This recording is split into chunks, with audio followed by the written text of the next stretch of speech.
Welcome! Today, we're diving into a quick guide on duplicating pages in Google Docs. This skill will enhance your document workflow.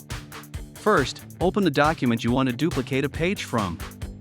Ensure you've highlighted the entire page for easy duplication. Next, go to File in the top menu and select Make a Copy. This creates an exact duplicate of your document. Now, you'll see your duplicated document. You can rename it to keep your files organized. You can also duplicate a page within the same document. Select the content, copy, and paste it where needed. And that's it.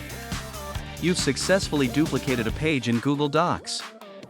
Happy editing! If you found this tutorial helpful, consider checking out our other guides on Google Docs.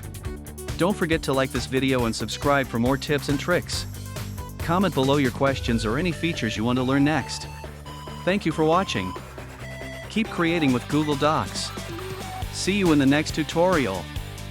Bye for now. Happy editing and take care.